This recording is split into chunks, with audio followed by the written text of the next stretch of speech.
Hi, Locksbox Nation, and y'all already know how we get down. What's the roll call? Locksbox Nation, we are live and on your station. And shout out to the subs who always show love.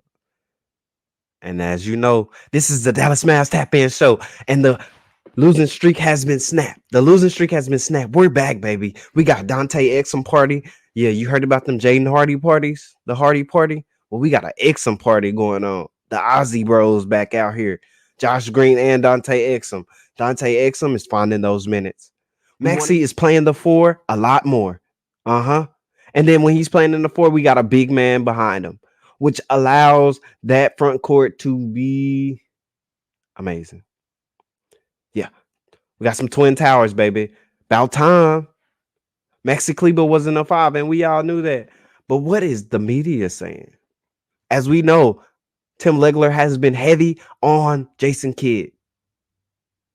He's the only one. Everybody says Jason Kidd, he's a great coach. But through these losing streaks that the Mavs have had to experience in the past 2-3 weeks, it has been a roller coaster up and down. I'm talking about we want to get off this ride. We done been here at the theme park 6 hours. It's time to go. The kids are just asleep in the stroller. It's time to move over. I'm talking about get out of there. But what next? Like I say, this is the Tap In Show. So what is the media saying? We're going to check out the herd. And we're going to tap in and see what they got to say. Colin and Mr. Rick Butcher. Denver, whoever it is. So, like last night, they're tinkering with a new starting lineup, but what you can see is the bodies they have. I talked about this earlier. The Warriors have no chance against Denver. None. Like zero. They can't guard Jokic. And yes, they did beat him a few years ago when Murray was out, okay?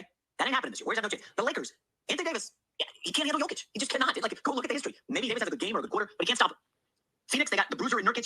He can slow him at times. We'll see. But you look at what Dallas has with Gafford, a big burly guy. PJ Washington to guard Aaron Gordon. Did you see at the pivotal moment last night? Final 5 minutes, Aaron Gordon, 2 ridiculous dunks. And I'm sorry, I like Jason Tatum. Tatum fell asleep on the backdoor one where Jokic just kind of tossed up a hook pass shot. Gordon just dunked it. And you can see Tatum just standing there. He missed it. PJ Washington is the kind of guy who could. Here we go. I was all like, dang, are they going to drown this out? It's talking about the Dallas Mavericks off top. Dallas Mavericks on the thumbnail. But then we talk about the Denver Nuggets and the Celtics.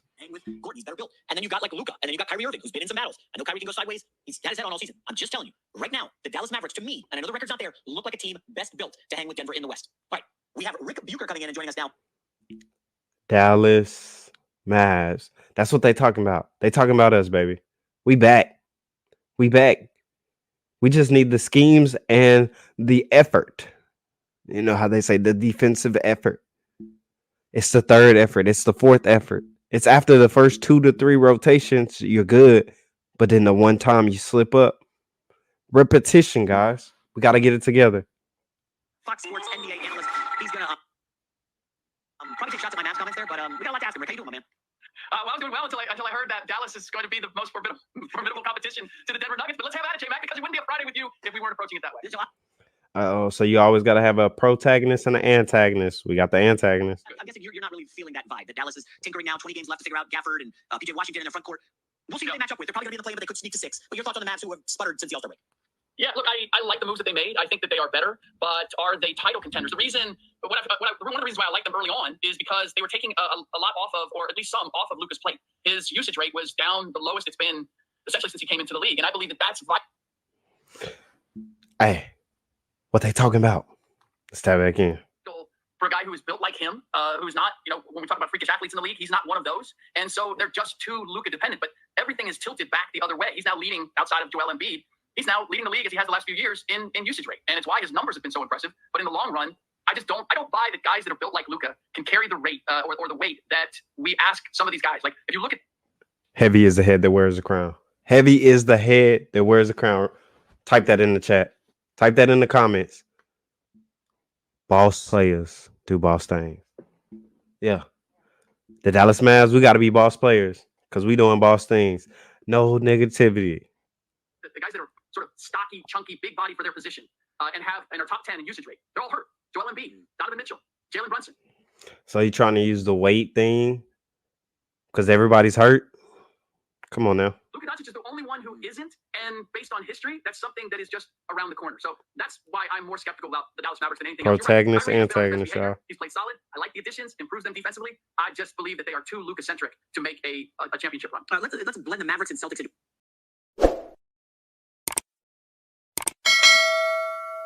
They got to tie it back to the Celtics. That game was tough.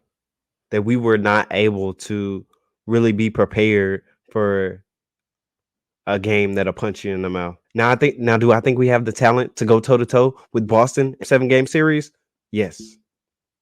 Because after all those shots go off, they're not going to keep hitting those.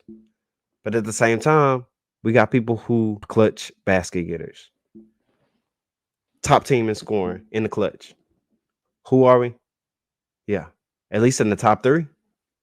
They don't want no problems. They don't want no smoke. Let's see. What do you got to say? Let's blend the Mavericks and Celtics into a question here. I was just looking at three-point attempts, Rick. Celtics obviously first, Mavericks second. I looked a decade ago in the league. Nobody averaged more than 26 threes a game. Dallas and Boston are over 40 per game. I don't want to say the NBA is broken. I love the three-pointer, you know me. But I do wonder, have we tilted too far where it's essentially threes, layups, no mid-range, and everybody essentially wants to be built like Boston now, where it's just 5 out, and if you try to switch or help, we're getting a layup or an open three. Well, let's face it, it's easier to build a team around three-point shooters because that. All right, Dallas Mav fan. The media is talking. What's your thoughts? Do you agree or do you disagree? Creative discussion. Have it in the comments below. Here's the question that I did not write. Are the Mavs wasting Luka's talent? I feel like you were the inspiration. I was. Okay. Are the Mavs wasting Luka's talent? So next we got First Take. And First Take, they say, are the Mavs wasting Luka's talents? Hell, are the Mavs wasting Kyrie's talents? What's your thoughts? I love you know that. I mean, you stole him from me. You stole LeBron from me. You stole Luka. I love Luka. I call him Luka Legend. That boy's salty. I agree, and not to get Mavs fans ticked off at me again. I agree with Kid that he's better than Dirk. This dude is phenomenal. But they're not wasting his prime or whatever you want to say. Luka's got to look in the Luka's got to play a little differently. Like he's just 2-ball dominant, and he's great. But he's a one-man show. And I don't know if I've ever shared with you guys the Chauncey Billups. Luka is not a one-man show. Come on, man. MFFLs, shout it below. Luka, Dimes, all the teammates. They have to hit these baskets. If they're not making shots, then Luka has to do it on his own. And hell, if he's efficient enough to where he can go down there and get a basket and your whole team is smoking layups, smoking dunks. Yeah, we even had a whole bunch of smoke dunks in the last game. Luka has to step up. So, Paul. He told me, this was a decade ago. We're talking about all these great point guards put up these great numbers nowadays, especially 10 years ago. And he was like, if I dribbled the ball for 20 seconds and I either took the shot or passed it to the guy who was going to take the shot, I'd have great numbers too. And so I'm not trying to belittle Luka's numbers because he is legitimately great, but some of the numbers are that he does. That's the definition of belittling somebody's number, giving this half-baked tale story on how it can prove your point. Come on now. We already know what's up. Everything for them. That roster's not that bad. You got a legitimate second star in Kyrie. You got some bigs that are decent and athletic. Lively looks like you could be something. Tim Hardaway Jr. is a very good player off the bench and can shoot. Like, I'm not saying it's a championship roster, but look at Jalen Brunson. We had no idea Jalen Brunson was this. He played well that last year when Luka averaged 16 points. But my point is, one-man shows, no matter how great, LeBron, Jordan, Wilt, Oscar, made James Harden, not on their level, but James Harden didn't win as one-man shows. And Luka's getting to the point where we're going to start, like, we got to start winning. So I think he's going to Come on now. have to figure out a way where everybody can be involved, and he's lost. So Everybody is involved. Like I say, we need them to hit the shots. They got to hit the shots. Luka can't make the shots for his teammates. Luka can't say, hey, PJ, when you go down there and you make that hook, you got to put a little less touch. No, Luka shouldn't have to say that. Come on now. Tim Hardaway. Luka shouldn't have to tell you. Kyrie shouldn't have to tell you to make sure that your elbow is pointed towards the basket. Maybe you shouldn't have shot that shot. Nobody should have to tell NBA players that. But at the same time, accountability is what we need. But also with this exact style, they beat the 1-seed Suns. They went to the conference finals, right? We saw that. And they lost to the champion Warriors. With this style, Luka didn't change his style at all. And in fact, Luka, as good as his regular. Luka doubled down, and he's better. He's more in shape this year. Come on. Season numbers are historically his numbers get better in the postseason, which is why this is so frustrating because the Mavericks made Playoff Luka. the same mistake I've seen teams make, which is you draft a transcendent talent who's so good so quickly, you try to microwave it. The Cavs did it when they got LeBron instead of. Let's be honest. Do you think the Dallas Mavs tried to microwave Luka Dončić Hall of Fame road to the Hall of Fame? Come on, be honest. Do y'all think the Dallas Mavericks fast-paced microwave the situation with Luka Dončić, pulling in all these so-called great talents to play alongside him, but the team was not ready for that move? They were moving too quick. Sometimes you got to slow down. being patient, these moves that are going to box you in, and then you can never build out the roster. Most famously, the Pelicans. Oh my God, Anthony Davis is unbelievable already. Trade for Drew Holiday. Try to win right now. And then by the time the guy is actually ready to win, your roster is mixing your own flexibility. The Mavs. Oh my God, this Luka Dončić guy might be a top 5 player in year 2. Trade for Kristaps. Let's get a second star now. Oh, that doesn't work. Now you're boxed in. You end up making the Kyrie trade. The 1 year the Mavs have had postseason success, they had the number 15 offense in the league and the number 6 defense in the league. Was Luka a better defender? It sounds familiar. Just wait. No, right. But they had a roster of defenders. The belief being, okay, focus on defense. And in the postseason, when Luka's playing basically the whole game because he can, because he's young, the offense will naturally get better. Last year, when they stunk, number 6 offense, number 23 defense. This year, when they're what y'all think it is? Y'all think we're the same? Disappointing, they don't stink. Number 6 offense, number 22 defense. Get defenders around. Yes, it's like, but again. Oh, we moved like, up one spot in defense. Check us out. But now he's better. We'll see what he is. But, but he's better than Dirk. He's better than Iverson as far as what his apex talent is. He's awesome. There's no guy. I like AI. No comment. But here's the other thing, and I know he's never going to be a great defender, but he at times doesn't even look like he's giving effort. But it's weird. And Kyrie isn't a great defender. So their 2 best players aren't not only not very good defenders, but at times don't even look like they're trying. And that sends a bad. Now, it's hard to say Kyrie doesn't try on defense because Kyrie is definitely very active and he stays tracking the ball for the most part of the game. To the other players. That's one reason they're horrific defensively. One reason I like Charles Barkley and why that show was so good. Very short takes that are just perfect. Well, he looked like a shot at me, man. No, wow, that was a shot at you. I think they put up a full screen. He's averaging 37.6. He ran up to 38 points post All-Star game. They're 3-5, and Chuck just said that's too many. That's too many points. He's leading the league in points and assists, right? But he's also leading in assists. So it's like, yeah, but I mean, again, if you make every play, that's why when it's him not doing it, it's Kyrie first. That's what they do. I fervently believe maybe the problem for the Mavs' ability, if they were to go on a playoff run, lose in the playoffs, might be the heliocentric stuff. I do not think the problem of why they've been mediocre the last 2 regular seasons is their offense. Yeah. They are a really good offense doing this. Now, if you want to say... Yeah, the offense ain't never been a problem. Dallas Mavs fans, we already know the offense is... It'll get you any night. But at the same time, it's not consistent. We got Luka that's being consistent with scoring. We got Kyrie who's been pretty consistent or at least decent. His points per game has ticked down. But we still need that efficient third scorer, which is looking like either PJ Washington or Dante Exum is starting to move into that role, which is good to see. We haven't seen it work in the playoffs, historically, to win a championship for anybody, and that's fine. But the problem is the roster doesn't have defenders. Let me quickly. I think in the offseason they should look to trade Kyrie to the Lakers. Okay. Reeves, Hachimura, Vanderbilt. You got man.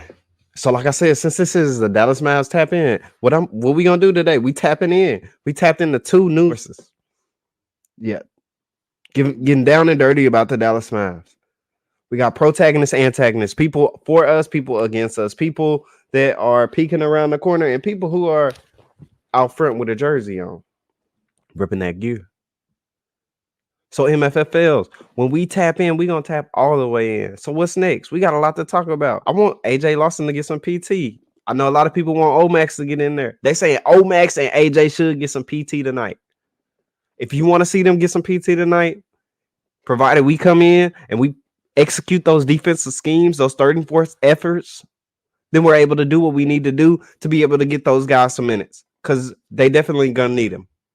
We're gonna need them deep in the playoffs. Yep, I said deep because the owners are in the casino business. And what's one thing about the casino? The house always wins. Ocean's 11. The house always wins. Counting cards. Y'all boys better get it together. But let's get back into it. So we got the Dallas Mavs, and we play tonight. It's game night, and we done snapped the losing streak, as I said in the beginning of this video. But we got a lot to be excited about, and it's about to start right now. We're gonna tap into the Dallas Mavs Twitter, and we're gonna see what's popping over there. Okay, should pull up on the screen for me. All right, so we got MFFLs. Let's get it. Uh-oh, they locked in. Let's look at this pregame drip. Kyrie. Ooh, look at them Annas. Them ones look clean. I'm gonna have to give me a pair. Purple is the color of royalty. Elbow look nice and pointed. Let's get on next. We got the one and only Luka Dončić with the capris on and them LDs. Hey, that jumps too far. Hashtag copper or drop. Copper drop on Luka sweatsuit with the capris. Jaden Hardy in the tracksuit. Josh Green got his socks tucked into his shoes out there. Let's see who else we got. I think this Maxi Kleber, Maxi Kleber out here looking focused. Got the eye of the tiger. Hashtag locked in. AJ Lawson, Speedy Gonzalez out here, y'all. We got DJJ, and he got the straps on the kicks, the low tops. PJ Washington. Is it me or PJ Washington needs some on-court swag, my boy? Because he be out here looking basic. I'm talking about straight basic. But that's enough about the pregame antics. Let's see. They got some other stuff going on. So the Dallas Mavericks play the Pistons tonight, and the Pistons have won 10 games. They recently got a win, and they're going to be looking to capitalize on that. They want to.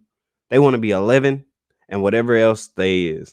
But the Dallas Mavs, we can't do it tonight. We have to pour silver. Genghis Khan, we got to pour silver. And for all my football fans who had that type of coach, you know exactly what I'm talking about. But the game starts at 6 p.m. Let me double check for y'all. All right, so correction, the game does start at 6 p.m. this evening. You can listen to it on the radio at 97.1 FM or 99.1 FM. Go things. Blackman. You got Kyrie showing love to the fans. That's a blessing. All right, let's tap into the injury report. So we got the Dallas Mavericks injury report. Lively, because Derek Lively did bang legs in the last game, and he did not come back in. So it did say personal reasons originally, but when I was able to tap into the ESPN website, they said calf and has been ruled out due to personal reasons.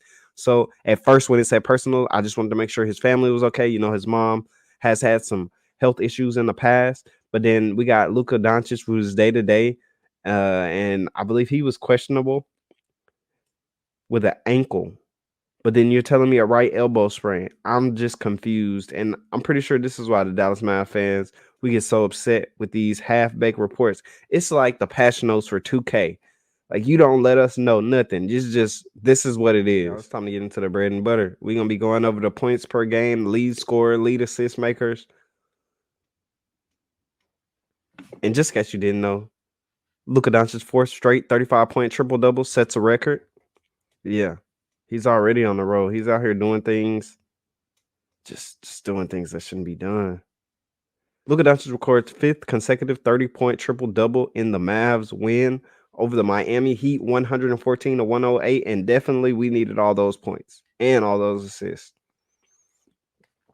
All right, let's get into the Dallas Mavs. So offense, we got Luka Dončić leading the way in everything. Luka Dončić 34.6 points, 37.6 minutes, shooting 49.6% from the three.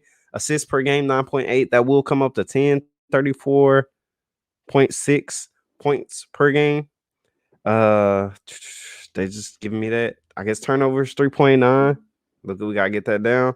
Field goal percentage, 49%. Let's see. Let's look at our defensive numbers. That's the trade. It's crazy. We got Luka Dončić leading everything in defense. Luka Dončić rebounds per game, 9. Steals, 1.4. And he's trending up in the most steals in the league. Watch that out. Blocks per game, we got Derek Lively, 1.4. But that's enough about us. Let's check out the verses. Who we going against? We got them Pistons.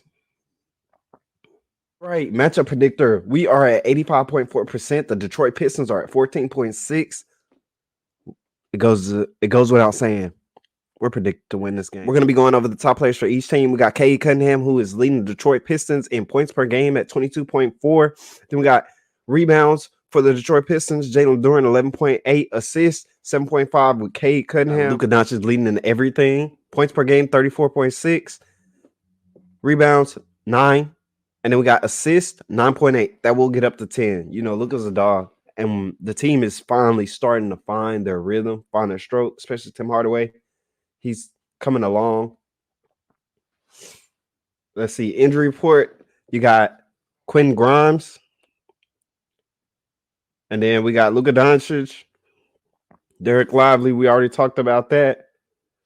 Over the past 5 games, the Detroit Pistons have lost to Miami, Orlando, Cleveland, and they won against the Chicago Bulls and the Brooklyn Nets. I mean, it looks somewhat identical. We won around the same time. We lost around the same time. And now we're both on a win streak. Or at least we both got one win under our belt. Starts with 1 game. Now we're working on 2. And so are the Detroit Pistons. So we're going to have to get it together, y'all. It's game night. Let's go, baby. Lockbox Nation. And it is going. The Dallas Mavericks taking on the Detroit Pistons. Yep. They're fresh off a win. The Dallas Mavericks are fresh off a win. We got to pour silver tonight. We got to handle business. We got to go in there like we own the place and then leave like we bought it. We're not taking no for an option. We got people going hard throughout the whole defensive effort. The second time, the third time, the fourth time. Because those when those rotations break down, the third and fourth. No ball watching. Unless you're touching the guy. Make sure you execute what you are supposed to be doing. Make sure you're communicating on defense. Make sure you are getting to where you need to be. Other than that, it's going to be a good game. We are starting to see the lineup changes that we've been wanting and begging Jason Kidd to play for the longest. It's been a lot of heat on Jason Kidd. And it's well warranted. But are they showing that they want to play for him? After that win, are they showing that they want to play for Jason Kidd? Because out of nowhere, the defense was there. Is it coaching or effort? Is it coaching or effort? I need to know. Drop a comment, coaching or effort. And if you don't watch this until after the game, let me know your answer. Was it coaching or effort tonight? Lockbox Nation, signing off your station. We out.